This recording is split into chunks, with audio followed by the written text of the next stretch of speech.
चलो सुमन, ऑफिस का टाइम हो गया, अभी मैं निकलता हूँ। सुनिए जी, आज आप जरा जल्दी आ जाइएगा। हाँ हाँ, आ जाऊंगा। देखो सुमन, तुम्हें याद है ना मैंने तुमसे क्या कहा था? किस बारे में बोल रहे हैं आप? मैं तो भूल गई, फिर से बोलिए। अरे वही जो मैंने तुम्हें शादी से पहले समझाया था। अच्छा अच्छा, माजी वाली बात। हाँ वही। देखो मैं साफ कह रहा हूँ, ऐसा कोई काम मत करना जिससे माँ को बुरा लगे या उन्हें गुस्सा आए। ये घर उनके नियमों से चलता है और मैं नहीं चाहता कि तुम्हारी वजह से उन्हें जरा सी भी नाराजगी हो। नहीं तो तुम्हारा भी वही हाल होगा जो बड़ी भाभी का हुआ है। क्या मतलब? क्या हाल हुआ है बड़ी भाभी का? अरे कहने का ये मतलब है कि जैसे बड़ी भाभी अलग रह रही है ना, तुम्हें भी अलग कर देंगे फिर। इसलिए हमेशा माँ की हाँ में हाँ मिलानी है तुम्हें। और घर में अगर तुम्हें कोई भी काम करना है ना, तो बिना माँ की परमिशन के मत करना। माँ को बहुत जल्दी गुस्सा आ जाता है और वो इतना गुस्सा करती है फिर कि वो भूल जाती है कि सामने कौन खड़ा है। इसलिए जरा ध्यान रख के चलना इस घर में। ठीक है जी। अरे तुम्हारे बातों के चक्कर में तो मैं भूल ही गया कि मुझे लेट हो रहा है। चलो ठीक है, मैं चलता हूँ ऑफिस। हाँ ठीक है, जाइए। मैंने आपका टिफिन गाड़ी में ही रख दिया है। शेखर की बातों से लग रहा है कि माँ जी कुछ ज्यादा ही गुस्से वाली हैं, पर मैं भी कोशिश करूंगी कि अपने प्यार से उनका दिल जीत लूं। ओहो, सब्जियों में तो आज बहुत ज्यादा वजन हो गया और आज कोई रिक्शा भी नहीं मिला। आज तो पैदल ही चलना पड़ा इतनी सब सब्जियां उठाकर। थक गई आज तो मैं। भाभी लाइए, मैं कुछ मदद करा देती हूँ। नहीं नहीं, धन्यवाद। कमाल है, मैं भाभी से बात करने की कोशिश कर रही हूँ, लेकिन वो मुझसे बात क्यों नहीं कर रही हैं? मुझसे दूर क्यों भाग रही हैं? नजरें क्यों फेर रही हैं? आज तो मेरे मायके में मम्मी से भी बात नहीं हुई है। चलो मम्मी को फोन लगा के उससे बात कर लेती हूँ। ये माँ का फोन बिजी क्यों आ रहा है? ये किससे बात कर रही हैं? चलो खैर, फ्री होंगी तो कर लेंगी वो खुद। चलो चलो बच्चों, जल्दी चलो, स्कूल के लिए लेट हो रहा है। भाभी मैं कुछ मदद करवा दूं? नहीं नहीं, मैं कर दूंगी, धन्यवाद। बड़ी अजीब है ये भाभी, किसी चीज के लिए मदद ही नहीं ले रही है, सारे काम अकेले ही करती हैं। अब माँ जी ने इन्हें अलग कर दिया है तो इसका मतलब ये थोड़ी है कि वो किसी से मदद न ले। मैं तो अभी कुछ ही दिनों से आई हुई हूँ यहाँ, एटलीस्ट मेरे से तो बात करनी चाहिए। अभी तो मैं भी परिवार का हिस्सा बन गई हूँ। सुमन जी। माँ जी, यहाँ क्या कर रही हो तुम खड़े होके? वो कुछ नहीं माँ जी, अपनी मम्मी से बात करने की कोशिश कर रही थी, पर उनका फोन ही नहीं लग रहा है। सुमन, अभी सुबह सुबह घर में बहुत काम होता है, सूरज सर पर चढ़ आया है और घर का एक भी काम ढंग से नहीं हुआ है। रसोई देखी है तुमने? बर्तन जो के त्यों पड़े हुए हैं। तुमने सबको नाश्ता भी नहीं दिया है और सुबह सुबह लगी हो कॉल करने। पहले घर का काम खत्म करो, ये बेफालतू के कॉल्स बाद में कर लेना। और वैसे भी ये कोई समय है अपने मायके में बात करने का? सुबह सुबह वो भी बिजी होंगे, वहाँ पे काम कर रहे होंगे। अभी इस फोन को रख दे और किचन में बहुत काम पड़ा हुआ है, पहले वो काम खत्म कर। जी ठीक है माँ जी। ये अभी नई नई आई है ना, इसे अभी इस घर के तौर तरीके मालूम नहीं है। और ये आजकल की बहू है ना, काम वाम सब छोड़ के फोन पे पहले बात कर लेती है मायके वालों से। वो बहुत जरूरी है उनके लिए। काम पड़ा है तो पड़ा रहने दो, वो जरूरी थोड़ी है। शादी करके ससुराल तो आ जाती हैं, पर मायके को नहीं बोल पाती हैं। अरे आपकी खांसी तो फिर से ज्यादा बढ़ गई है। रात में मैंने जो काढ़ा दिया था उसका कोई असर दिखाई नहीं दिया अभी तक। 1-2 दिन में ठीक हो जाएगी अपने आप। जाओ तुम अदरक वाली 1 कप चाय ले आओ मेरे लिए। हाँ हाँ, अभी मंगवाती हूँ आपके लिए चाय। सुमन सुमन, अपने बाबूजी के लिए 1 कप चाय लेकर आ। जी लाई माँ जी। अरे सुमन, कहीं जा रही है क्या? हाँ माँ जी, मैं अपने मायके जा रही थी। 1 हफ्ता हो गया ना माँ से बिना मिले, बहुत याद आ रही थी उनकी, इसलिए मैंने सोचा मैं उनसे मिल आती हूँ। किससे पूछ के जा रही है तू मायके? मेरे से तो नहीं पूछा तूने। वो माँ जी, मुझे लगा कि मायके जाने के लिए मुझे किसी से पूछने की जरूरत नहीं है। देखो सुमन, इस घर में मेरे कायदे कानून चलते हैं। चलो जाओ अंदर। इस घर में एक पत्ता भी मेरी मर्जी के खिलाफ नहीं हिलता है और तू बिना पूछे मायके चल दी, क्यों? मैं कुछ समझी नहीं माँ जी, और वैसे भी मुझे लगा कि मैं अपने मायके ही तो जा रही हूँ, तो आप मुझे क्यों रोकेंगी? अभी फिलहाल तो कहीं नहीं जा रही है, तेरे को बोला ना, चल जा अंदर। अरे सरला, अब जाने देना। अगर बहू अपने मायके जाना चाहती है तो जाने दे उसे। सुनिए जी, आप चुप रहिए, आपको बीच में बोलने की कोई जरूरत नहीं है। मैंने आपसे पूछा या मैंने आपकी राय मांगी क्या? वैसे भी ये सास बहू के बीच की बात है, आप इसमें ना ही पढ़ो तो ज्यादा अच्छा रहेगा। सुमन अंदर जा, और अगली बार अपने मायके जाना हो ना तो मेरे से पहले पूछ लेना, समझी? और हाँ, एक बात और सुमन। जी माँ जी। और ये क्या कपड़े पहने हुए है तूने? इस घर में ये कपड़े नहीं चलेंगे। जा और साड़ी पहन के आ। हमारे घर की बहू बेटियां ऐसे उठ पटांग कपड़े नहीं पहनती हैं, समझी ना? जी ठीक है माँ जी, आगे से ध्यान रखूंगी। सरला, इतनी कड़क आवाज में बहुओं से बात नहीं किया करते। तुम्हारे इसी स्वभाव की वजह से तो बड़े बहू बेटे अलग हो गए। अब छोटी बहू भी अलग होगी तब क्या करोगी? और वैसे भी वो अपने मायके ही तो जा रही थी। आपको भी कितनी बार समझाया है ना, आप भी अपनी आदतों से बाज नहीं आओगे। आपको बोला है ना, घर के मामलों से दूर ही रहो। आपके लिए अच्छा ही होगा कि आप दूर ही रहो। मुझे समझाने की कोशिश मत करो। तुम्हारे इस कड़क स्वभाव को देखते हुए ना, और तेज आवाज को देखते हुए, तुम्हारी सही बातें भी बुरी लगती हैं। लगता है आज तो बहुत गहरी सोच में डूबी हुई हो। अरे आप कब आए? मुझे तो पता ही नहीं चला। जब तुम बहुत गहरी सोच में थी तभी मैं आया था। वैसे क्या सोच रही थी तुम? अरे ऐसे ही जाने दीजिए, कुछ खास नहीं। आप जब तक हाथ मुंह धो लीजिए, मैं आपके लिए चाय ले आती हूँ। नहीं, चाय रहने दो, मैं अभी ऑफिस से चाय पी के आया हूँ। वो ऑफिस में मेरे दोस्त ने आज पार्टी दी थी, तो वही आज थोड़े समोसे वगैरह खा लिए थे, तो अभी मैं एकदम फुल हूँ। अभी मेरा मन नहीं है कुछ भी खाने का। अच्छा ठीक है। और तुम बताओ, तुम्हारा दिन कैसा गया आज का? मेरा दिन अच्छा ही गया। अच्छा सुनिए, मुझे आपसे एक बात पूछनी है। हाँ हाँ, क्यों नहीं, पूछो। हमारी शादी को 7-8 महीने हो गए, पर मैंने घर में किसी को आते जाते नहीं देखा। कोई आता जाता नहीं है क्या इस घर में? क्या कहना चाहती हो? मैं कुछ समझा नहीं। कहने का मतलब रिश्तेदार, जैसे आपकी बुआ हो गई या आपकी सिस्टर हो गई, कोई आता जाता नहीं है। अरे क्या करना है रिश्तेदारों को बुला के, सब ऐसे ही होते हैं। वैसे भी माँ की किसी से नहीं पटती है। पर आपकी बहन, उनको तो आना ही चाहिए ना, आखिर उनका मायका है ये। हाँ, वो भी अपनी घर गृहस्थी में बिजी हो गई है ना, इसलिए वो भी नहीं आती है। अभी हमारी मैरिज एनिवर्सरी आएगी ना 2-4 महीने में, मैं सोच रही थी सबको बुला लेंगे। किसको बुलाना चाहती हो तुम? मेरा मतलब है शीला दीदी को, भाभी को, आपकी जो बुआ है उनको, और भी जो आपके रिश्तेदार हों सबको। सुमन, माँ के खिलाफ जाने की कोशिश भी मत करना। इस घर में वही होता है जो माँ चाहती है, समझी तुम? और माँ ये बिल्कुल नहीं चाहेंगी कि उनके घर में कोई रिश्तेदार आए और जाए। अरे ये क्या बात हुई? अब घर गृहस्थी लेके बैठे हैं तो घर में सब आते ही जाते हैं ना। तुमसे एक बार कह दिया ना मैंने, समझ में नहीं आती तुम्हें एक बार की बात? तुमसे पहले एक कोशिश भाभी ने भी की थी, आज देख रही हो ना उनका अंजाम। अकेले रह रही है ना वो। तुम गलती से भी ये गलती मत करना, नहीं तो फिर बहुत पछताना पड़ेगा तुम्हें। आखिर ये सब चल क्या रहा है इस घर में? हमारे अपने इतने सारे करीबी रिश्ते होते हुए भी कोई नहीं आता जाता है इधर। भाभी भी बिल्कुल ऊपर वाले फ्लोर में ही रहती है, वो भी नीचे तक नहीं आती कभी उतर के, बल्कि वो हमसे बात करना भी पसंद नहीं करती है। और इनकी खुद की बहन, वो भी इसी शहर में रहती है, वो भी नहीं आती है।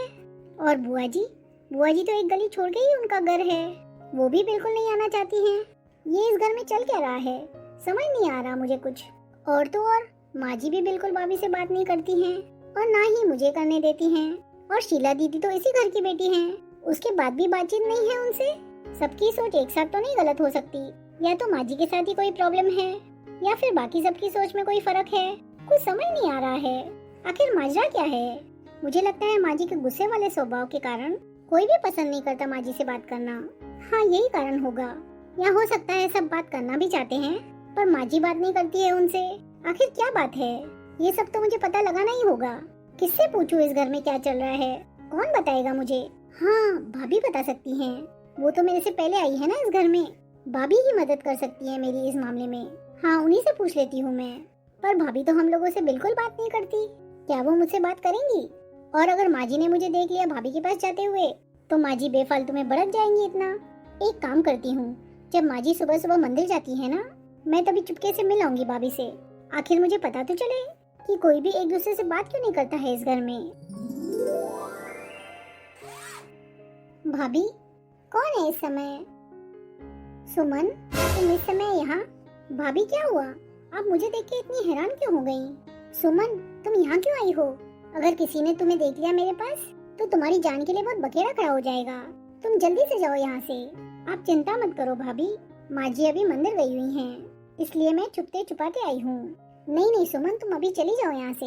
नहीं भाभी, जब तक मुझे मेरे सवालों के जवाब नहीं दोगी आप, तब तक मैं कहीं नहीं जाऊंगी। सुमन देखो अभी के अभी चली जाओ, नहीं तो तुम्हारे लिए बहुत मुसीबत खड़ी हो जाएगी। चली जाऊंगी भाभी, पर एक बार आप मेरे सवालों के जवाब तो दे दो, उसके बाद चली जाऊंगी। अच्छा चलो पूछो, क्या पूछना चाहती हो, जल्दी पूछो। भाभी आप मुझसे बात क्यों नहीं करती हो? मैंने आपसे कई बार बात करने की कोशिश भी की थी, फिर भी आप मेरे से नजरें छुपाती हैं। ऐसा क्यों भला? क्या हुआ भाभी, आप एकदम उदास क्यों हो गई?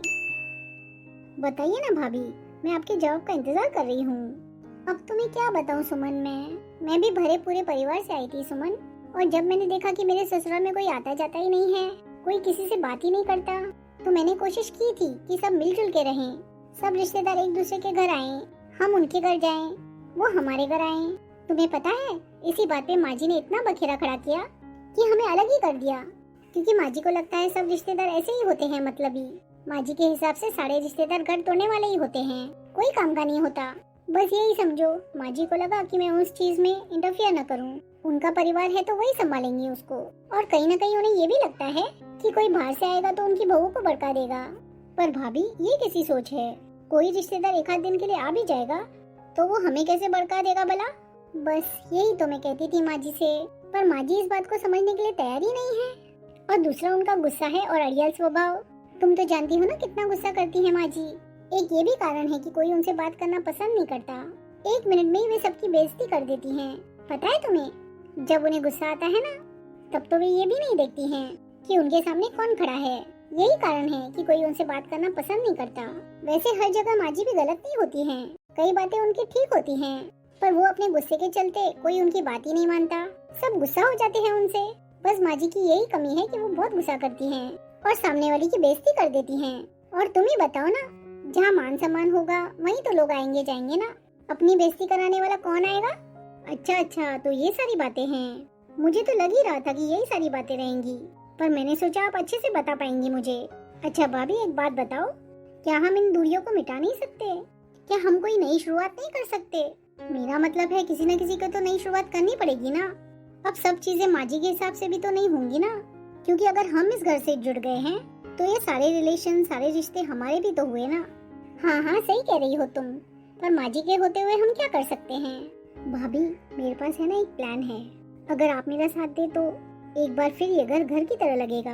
घर गृहस्थी भी तभी अच्छी लगती है ना जब सब लोग आते जाते हैं। तुम्हें जो ठीक लग रहा है वो तुम करके देख लो, पर भाभी आइंदा से ना आप मुझसे नजरें नहीं फेरोगी, आप मुझसे बात किया करेंगी मौका देखते ही। सुमन, मैं तुमसे बात तो कर लूं, पर मुझे माँ जी से बहुत डर लगता है। पता नहीं माँ जी क्यों मना करती हैं आपसे बात करने के लिए। हम सब अपने ही तो हैं, अगर हम आपस में बात नहीं करेंगे तो कोई बाहर वाला थोड़ी आएगा हमसे बात करने के लिए। और वैसे भी अपने परिवार से बात करना कोई गलत थोड़ी है। और सच कहूँ ना भाभी, ससुराल में तो देवरानी और जेठानी ही होती हैं, एक दूसरे का सुख दुख बांटने के लिए। भाभी, एक बात पूछूं, आप बताओगी, क्या आपका मेरे से बात करने का बिल्कुल मन नहीं करता? नहीं सुमन, मेरा बहुत मन करता है तुमसे बात करने का, पर माँ जी के गुस्से वाले स्वभाव को देख के ना मुझे बहुत डर लगता है, इसलिए मेरी हिम्मत नहीं होती तुमसे बात करने की। मैं नहीं चाहती कि मेरी वजह से तुम्हें कुछ सुनना पड़े। ये सुन के बहुत अच्छा लगा भाभी कि आपका भी मन करता है मुझसे बात करने का। ठीक है भाभी, तो अब मैं चलती हूँ। भगवान करे सुमन जो कोशिश करना चाहती है वो कामयाब हो। आइए बुआ जी। अरे दीदी, आप बहुत दिनों के बाद आई आज आप तो। सुमन बहू खींच के लाई मुझे, मार्केट में मिल गई थी आज। मानी ही नहीं सुमन, जिद पे अड़ गई कि आज तो घर चलना ही पड़ेगा, इसलिए फिर मुझे आना ही पड़ा भैया। दीदी, ऐसे ही आती रहा करो ना, मुझे बहुत अच्छा लगता है अपनों से मिलके। हाँ, ऐसे ही आती रहा करो, इन्हें बहुत अच्छा लग रहा है। नहीं तो यहाँ पर हम सब लोग काट रहे हैं इनको। तू भी ना बिल्कुल नहीं बदली, जैसे पहले थी ना आज भी वैसे ही है। ताने मारना ना कोई तेरे से सीखे।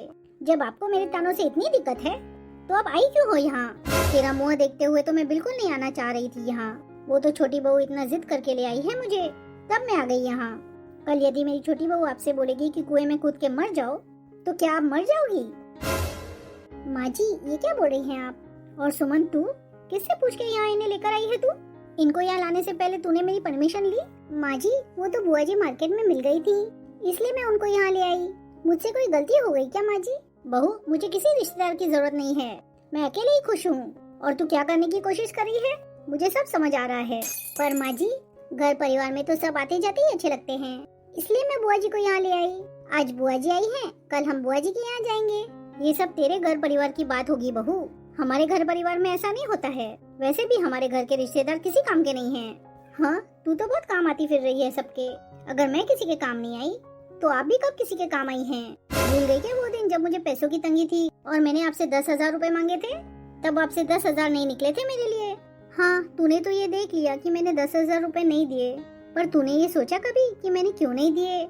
मेरे भैया, उस समय मेरा भी हाथ बहुत तंग था। अब तू विश्वास नहीं करेगी मेरी बात का, पर मैं सच बोल रही हूँ। मेरे पास जो सोने की चेन थी, मैं तो वही बेचने चली गई थी ताकि मैं तुझे 10,000 रुपए दे पाऊँ, पर रास्ते में कहीं वो चेन ही गिर गई मेरी, और मेरे घर में कुल मिला के सारे पैसे इकट्ठे करके भी 10,000 रुपए नहीं जमा कर पाई मैं। मेरे हालात भी उस समय बहुत खराब थे। मेरे पास ले दे के बस वो चेन ही थी, वो भी पता नहीं कहाँ गिर गई। मेरी माँ ने शादी में वो चेन ही दी थी मुझे, उसके अलावा तो मेरे पास कुछ था भी नहीं बेचने के लिए। अब तू ही बता, तेरी मदद कैसे करती मैं? और पुरुषोत्तम, तू तो जानता ही है, तेरे जीजाजी की भी नौकरी छूटी हुई थी तभी। अब इन सब हालातों के चलते मैं 10,000 रुपए कहाँ से ले आती? बस यही कारण था कि मैं उस समय 10,000 रुपए नहीं दे पाई। और सरला, तूने हमेशा मुझे गलत समझा, और तू तो जानती ही है कि पुराने समय में 10,000 रुपए कितनी बड़ी रकम हुआ करती थी। पर दीदी, आप तो उसके बाद फिर लौट के भी नहीं आई कभी। हम आपका इंतजार ही करते रहे कि आप 10,000 रुपए से हमारी मदद करेंगी। अब तू ही बता, बिना पैसे के मैं किस मुंह से आती? मेरे पैर ही नहीं बढ़ रहे थे यहाँ आने के लिए। मेरे भैया भाभी ने पहली बार मुझसे मदद मांगी और मैं वो भी नहीं कर पाई। अच्छा, छोड़ो अब इन सब बातों को, अब सब रोने धोने वाली बातें करेंगे। बुआ जी हमारे घर इतने दिनों के बाद आई है, मैं चाय और नाश्ते का इंतजाम करती हूँ। जीती रहो बहू, दूधो नाओ फूलो फलो। देखा दीदी, मेरी बहू कितनी शुभ कदम की है। इतने सालों की गलतफहमी मिट गई हमारी आज। मम्मी जी, अगर आपको बुरा न लगे तो मैं कुछ कहना चाहती हूँ। हाँ बहू, कहना। मुझे लगता है मम्मी जी, छोटी छोटी गलतफहमियों की वजह से ना बड़े बड़े रिश्ते टूट जाते हैं, और उन रिश्तों को बचाने के लिए मुझे लगता है हमें बात करनी जरूरी है। अगर हम बात ही नहीं करेंगे तो गलतफहमियां दूर कैसी होंगी मम्मी जी? और वैसे भी सब कुछ पैसा ही तो नहीं होता है ना मम्मी जी। अगर हमारे दुख सुख में हमारे रिश्तेदार भी हमारे साथ खड़े हों तो कितना साहस हम लोगों को आता है, कितना अच्छा लगता है। देखा जीजी, मेरी बहू कितनी समझदार है। सुमन बहू, धन्यवाद। आज तेरी वजह से मेरी बहन इतने सालों के बाद मेरे घर आई है। मैं तुझे बता भी नहीं सकता हूँ कि मैं आज कितना खुश हूँ अपनी बहन को यहाँ देख के। अरे सुमन बेटा, जा तू चाय वाय का इंतजाम कर कि यहीं खड़ी रहेगी? जी माँ जी, मैं अभी लेके आ रही हूँ। आइए दीदी, बैठ के बात करते हैं। अरे सुमन बहू, जल्दी से आ जाओ, हम लोग लेट हो रहे हैं। शीला हमारा इंतजार कर रही होगी, उसे हमारी जरूरत है इस समय। शीला दीदी को तो ये भी नहीं पता कि हम उनके घर आ रहे हैं। माफ करना माँ जी, जो भी मैंने आपको कुछ बोला है ना, वो सब झूठ है, ताकि आप शीला दीदी के घर चली जाएं, ताकि शीला दीदी की ये गलतफहमी दूर हो सके कि आप उन्हें प्यार नहीं करती हैं। उनको कहीं न कहीं ये लगता है कि आप सिर्फ अपने बेटों को ही प्यार करती हैं। मेरी कोशिश बस यही रहेगी कि शीला दीदी की ये गलतफहमी दूर हो जाए आज। मुझे ये लगता है कि दुनिया की सारी माएं अपने बच्चों को बराबर ही प्यार करती हैं। भगवान करे ये बात शीला दीदी को भी समझ में आ जाए। माँ जी, मैं आ गई, चलिए जल्दी चलते हैं। बहू कहाँ रह गई थी? मैं इतनी देर से इंतजार कर रही हूँ तेरा। चलो जल्दी चलो। और हाँ, पर्स में पैसे रख दिए ना सही से? जी माँ जी, पर्स में पैसे रख लिए हैं मैंने। ठीक है, तो फिर चल निकलते हैं। समदन जी, आप कैसे हमारे घर का रास्ता भूल गई आज? वो मैं शीला से मिलने आई हूँ। शीला कहाँ है? उसकी तबीयत तो ठीक है ना? जी, मैं अभी बुला देता हूँ शीला को, खुद ही देख लीजिए। आप मुझे बस ये बताइए कि मेरी बेटी शीला ठीक तो है ना? कोई घबराने वाली बात तो नहीं है ना? कौन है भाऊजी, किससे बात कर रहे हैं आप? शीला बेटा, बाहर आकर खुद ही देख ले कौन आया है। माँ, अब यहाँ? शीला, तू ठीक तो है ना? क्या हुआ है तुझे? हाँ माँ, मैं बिल्कुल ठीक हूँ। क्या हुआ है माँ आपको? ऐसे क्यों बात कर रही हो आप? बस बेटा, तुझे देख लिया ना, दिल को तसल्ली हो गई आज। पर तुझे तो अभी हॉस्पिटल में एडमिट किया था ना? सुमन बहू ने तो मुझे यही बताया। क्यों सुमन बहू? शीला बेटा, जी बाबूजी। तू जरा अपनी माँ और भाभी की खातिरदारी कर, मैं तब तक तेरी सास से मिल के आता हूँ हॉस्पिटल में। जी ठीक है बाबूजी, मैं आप सबके लिए खाना वगैरह लेकर हॉस्पिटल पहुँच जाऊंगी टाइम से। शीला बेटा, हॉस्पिटल में तेरी सास है? पर सुमन बहू ने तो बताया था कि तेरी तबीयत खराब हो गई है। नहीं माँ, मैं तो बिल्कुल ठीक हूँ। वो मेरी सास की थोड़ी तबीयत बिगड़ गई थी। पर माँ, आप आई तो मुझे बहुत अच्छा लगा। अब मुझे ये समझ आ गया कि मुझे भी प्यार करती हैं। कहीं ना कहीं आपके दिल में मेरे लिए भी जगह है माँ। अगर एक माँ अपने बच्चों की परवाह नहीं करेगी तो कौन करेगा? ये कैसी बातें कर रही है तू? माँ, जब मेरी डिलीवरी हुई थी और सनी पैदा हुआ था, तब मेरे लाख बुलाने पे भी आप यहाँ नहीं आई थी। तब मुझे लगा था कि आप शायद मुझसे प्यार नहीं करती हैं। उस समय तो बेटा मैं खुद ही एडमिट थी हॉस्पिटल में। मैं तेरे पास कैसे आ जाती? क्यों माँ, आपको क्या हुआ था? मैं सीढ़ियों से चलते चलते गिर गई थी बेटा, पैर का पूरा मांस फट गया था। तेरे को पता है पूरे 10 दिन हॉस्पिटल में थी मैं उस टाइम। पर माँ, आपने तो ये बात मुझे कभी नहीं बताई। तेरी भी डिलीवरी हुई थी ना वो समय, इसलिए मैंने तुझे नहीं बताई थी। तू भी परेशान हो जाती मेरी सुन के। फिर मैंने तेरे बाबूजी को भी मना कर दिया था कि तुझे कुछ न बताए मेरे बारे में। उस समय बेटा तेरे ऊपर भी बहुत ध्यान देने की जरूरत थी ना, और इन सब के चलते मुझे ठीक होते होते 1-1.5 महीना लग गया था।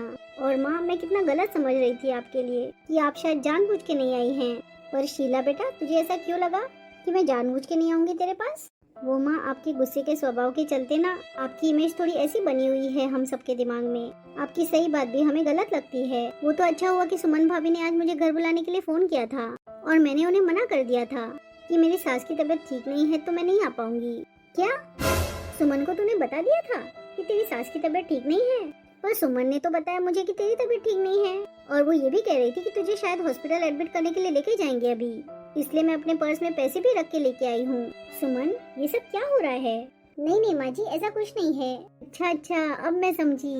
तू मुझे यहाँ जानबूझ के लेके आई है ताकि मेरे और मेरी बेटी के गिले शिकवे दूर हो सके। सुमन भाभी ने जो किया ना वो सही किया माँ। हमारे इतने दिनों से जो गलतफहमी मेरे दिमाग में पड़ रही थी, आज वो दूर तो हो गई कम से कम। हाँ, ये बात तो है। आपका बहुत बहुत धन्यवाद भाभी। अरे दीदी, इसमें धन्यवाद की क्या जरूरत है? ये सब मैंने इसलिए किया ताकि आप दोनों एक दूसरे के करीब आ जाएं। एक दूसरे के आमने सामने होंगी तो कम से कम बातचीत तो होगी, और बातचीत होगी तो गिले शिकवे भी दूर हो जाएंगे। आपको हमेशा से यही लगता था ना कि माँ जी अपने बेटों को ही प्यार करती हैं, आपसे प्यार नहीं करती। तो आज तो पता चल गया ना आपको कि माँ जी आपसे कितना प्यार करती हैं। मैंने माँ जी को छुप छुप के रोते हुए देखा है आपके लिए। शीला दीदी, अब कभी भी अपनी माँ के प्यार पर सवाल मत उठाना। मुझे माफ कर दो माँ, मैं बहुत बुरी हूँ। मैंने आपको कितना गलत समझा। शीला दीदी, अभी ऐसे ही रोती रहेंगी या कुछ चाय नाश्ता भी खिलाएंगी हमें? अरे दीदी, आपके घर आए हैं हम, और मैं तो पहली बार आई हूँ, कुछ खाने पीने का तो बंदोबस्त कीजिए। ओ भाभी, मैं तो बोल ही गई। मैं आज इतनी खुश हूँ ना कि मैं क्या बताऊँ। चलो मैं अभी लेके आती हूँ, बस 5-10 मिनट दे दीजिए, मैं फटाफट चाय नाश्ता बना के लेके आती हूँ आपके लिए। आप तब तक बैठिए ना। अच्छा, तो चाय नाश्ता बना ला, फिर चाय पीने के बाद ना हॉस्पिटल चलेंगे। तेरी सास को जो देख के आना है, ठीक है माँ? बहू, मैं तुझे बता नहीं सकती मैं आज कितनी खुश हूँ। आपको बताने की जरूरत नहीं है माँ जी, आपके चेहरे से खुशी झलक रही है, और ये सब तेरे कारण ही हुआ है। धन्यवाद सुमन, मेरी और मेरी बेटी के बीच में गैरसमझ दूर करने के लिए। माँ जी, आपने धन्यवाद कह के तो मुझे एक पल में ही पराया कर दिया। सदा खुश रहे बेटा, जीती रहे, मेरा ये आशीर्वाद है तेरे लिए। सुमन, ये मैं क्या सुन रहा हूँ? बुआ जी आई थी हमारे घर में और माँ शीला के यहाँ गई थी। ये सब मुमकिन कैसे हुआ भाई? मुझे भी बताओ। क्यों, ये सब सुन के आपको अच्छा नहीं लगा? अच्छा, मुझे तो बहुत अच्छा लगा ये सब सुन के। कम से कम अब घर में सब आएंगे जाएंगे तो घर घर तो लगेगा। सुनो, एक काम करेंगे, अगले हफ्ते हम बुआ जी के घर चलेंगे। तुम्हें तो पता है ना, इन दिनों ऑफिस में बहुत काम आया हुआ है। तुम एक काम करना, माँ के साथ चली जाना। हाँ, ये भी ठीक है। बस एक आखिरी और जरूरी काम और करना है मुझे, फिर भगवान ने चाहा तो सब ठीक हो जाएगा। और वो जरूरी काम है भाभी के और माँ जी के बीच के रिश्ते को ठीक करना। चल सुमन, लग जा काम पे। अब मुझे ही सोचना पड़ेगा कि इन दोनों के बीच की दूरियों को मैं कैसे खत्म करूं। माँ जी, मुझे ना आपसे एक परमिशन लेनी है। कैसी परमिशन बहू? बोल। वो माँ जी, मेरे ना घर से फोन आया था।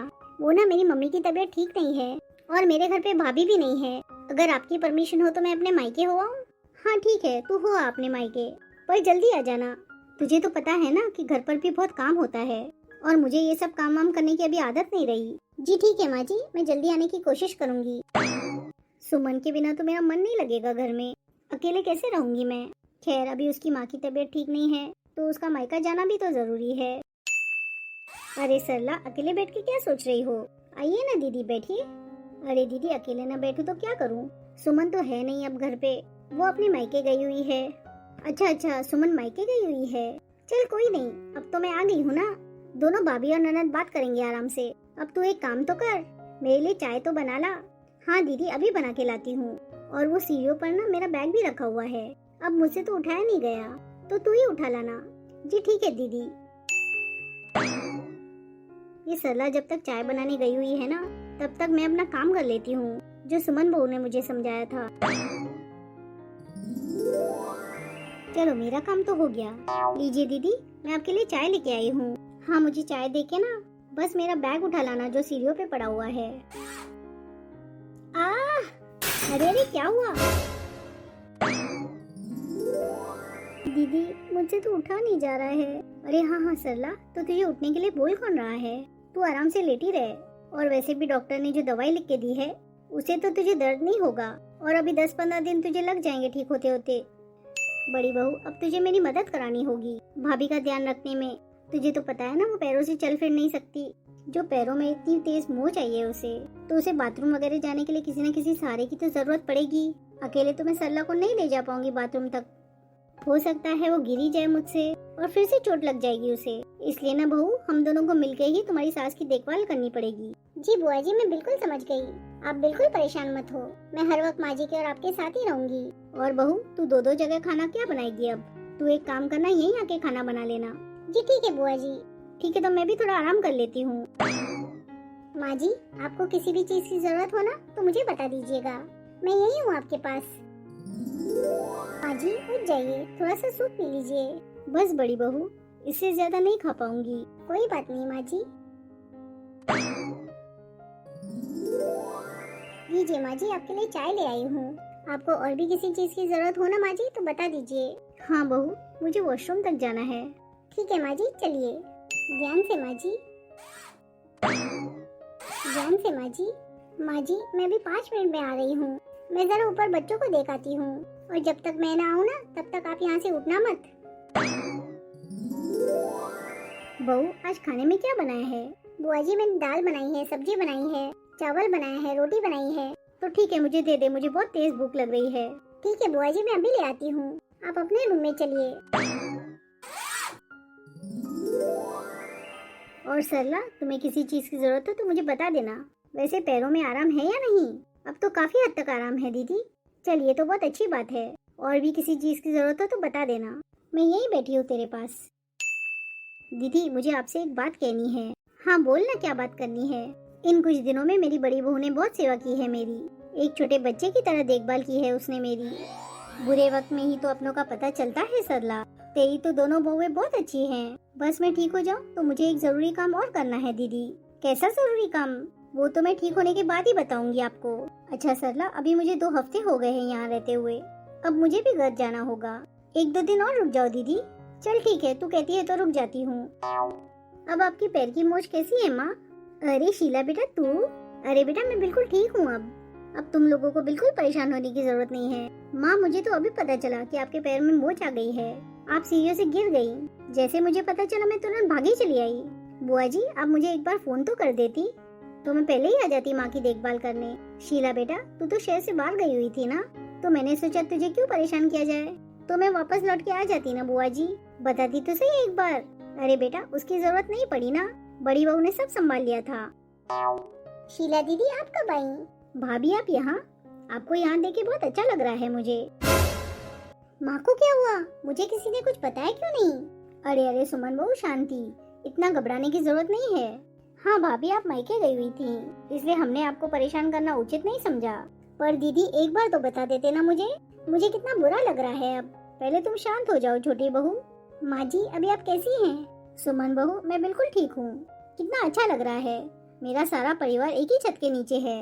वही तो मैं आपको समझाने की कोशिश करती रहती थी माँ जी, कि अपनों से ही अपना परिवार पूरा लगता है। मुझे तो लगता था कोई किसी के काम नहीं आता, अकेले ही ठीक है। और रिश्तों में कुछ गलतफहमियां भी इतनी हो गई कि अपने गुस्से के चलते मैंने देखा ही नहीं कि क्या गलत है और क्या सही। गुस्सा तो बहुत बुरी चीज है माँ जी। गुस्से में तो सामने वाले की अच्छाई भी नहीं दिखाई देती है। हमारे अपनों के बिना, हमारे अपने परिवार के बिना तो हमारी खुशियाँ भी अधूरी है, और हमारे गम भी। हाँ, ये बात मैं अभी अच्छे से समझ चुकी हूँ। अब मुझे अपने गुस्से पे भी थोड़ा कंट्रोल रखना होगा। बड़ी बहू, आज के बाद तू कहीं नहीं जाएगी, तू यहीं रहेगी हमारे साथ। मैं तुम दोनों के बिना नहीं रह सकती। इस बात का एहसास तो मुझे तेरे अलग होते ही हो चुका था, पर मैं अपने गुस्से के चलते इस बात को मानने को तैयार ही नहीं थी। हमेशा सबकी अच्छाइयों को नजरअंदाज करती थी, सबकी बुराइयों पे ही मेरा ध्यान जाता था, जिसने मेरे सारे रिलेशंस को अस्त व्यस्त कर दिया। ठीक है माँ जी, मैं अपना सामान ले आऊंगी। आज सही मायने में मुझे मेरी भाभी मिली है। बुआ जी, हम सब अब आपके घर आएंगे। हाँ, क्यों नहीं, तुम भी सब आना, और साथ में काव्या को भी लेके आना। काव्या? ये काव्या कौन है? आपकी हिम्मत कैसे हुई दीदी काव्या का नाम लेने की इस घर में? क्यों दीदी, आपको यही लग रहा था ना मैं ऐसे ही कुछ बोलूंगी? पर इस बार काव्या को मनाने के लिए पहल मैं करूंगी। पर मुझे किसी ने बताया नहीं कि काव्या कौन है। बहू काव्या मेरी देवरानी, तेरी चाची सास, वो भी इसी शहर में रहती है क्या? शहर में नहीं बहू, इसी कॉलोनी में रहती है। ठीक है, तो हम सब चलेंगे चाची जी के यहाँ।